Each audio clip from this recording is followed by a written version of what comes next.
नमस्कार दोस्तों, आप सभी का एक बार फिर से स्वागत है भक्ति मंत्र में। दोस्तों, वैसे तो जीवन में सुख और दुख हमेशा बना रहता है, लेकिन धर्म शास्त्रों की माने तो कई बार व्यक्ति के जीवन में आई परेशानियों की वजह उसके अपने कर्म भी होते हैं।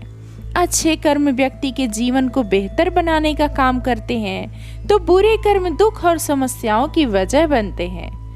दोस्तों, आज हम बात करने वाले हैं गरुड़ पुराण में कुछ ऐसे कार्य के बारे में बताया गया है जो व्यक्ति का जीवन ही नहीं बल्कि 7 पीढ़ियों के जीवन का कल्याण कर देते हैं। दोस्तों, वो कार्य कौन से हैं, आज मैं आपको वही बताने वाली हूँ।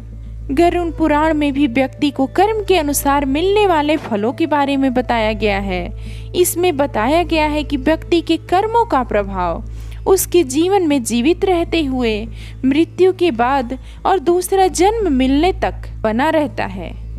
आज हम बात करने वाले हैं उन कामों के बारे में जिन्हें करने से व्यक्ति का जीवन कष्ट मुक्त बनता है और उसको मृत्यु के बाद भी सद्गति प्राप्त होती है और साथ ही उनकी 7 पीढ़ियों के जीवन में दुख नहीं आता है।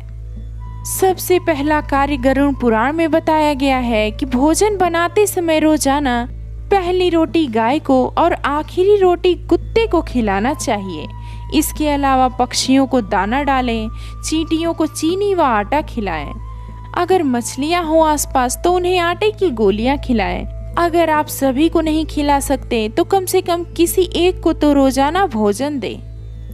अन्नदान को महादान बताया गया है।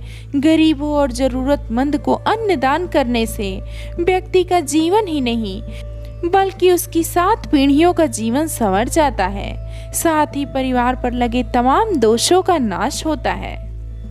विचारों को शुद्ध करने और परमात्मा से खुद को जोड़ने के लिए नियमित रूप से ध्यान जरूर करें और परिवार में सुख शांति बनाए रखने के लिए ईमानदारी और मेहनत से धन कमाएं। इसी में सबका कल्याण होता है। गरुड़ पुराण में कुल देवता के पूजन के बारे में बताया गया है कि हर परिवार में कोई न कोई कुल देवता या देवी जरूर होते हैं। उनको कभी नहीं भूलना चाहिए। कुल देवता का आशीर्वाद मिलने से परिवार की 7 पीढ़ियां फलती हैं। इसके अलावा अपने पितरों का सम्मान करें, उनका पूजन श्राद्ध श्रद्धा पूर्वक करें।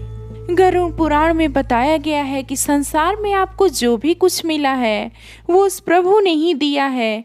इसका शुक्रिया अदा करने का यह तरीका है कि आप जो भी ग्रहण करें उसे पहले प्रभु को अर्पित करें। नियमित रूप से घर में जो भोजन बन रहा है सबसे पहले भगवान को अर्पित करें, उसके बाद ही ग्रहण करें।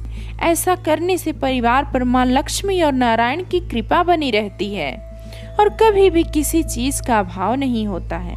तो दोस्तों, ये थी कुछ गरुड़ पुराण में बताई गई महत्वपूर्ण बातें। दोस्तों, अगर गरुड़ पुराण में बताए गए इन कार्य को आप करते हैं तो आपका जीवन ही नहीं बल्कि 7 पीढ़ियों के जीवन का कल्याण हो जाएगा। तो दोस्तों, मैं आशा करती हूँ ये जानकारी आपको जरूर पसंद आई होगी। आप अपने विचार कमेंट में जरूर बताएं। मिलते हैं कुछ और नई जानकारी के साथ। तब तक के लिए नमस्कार।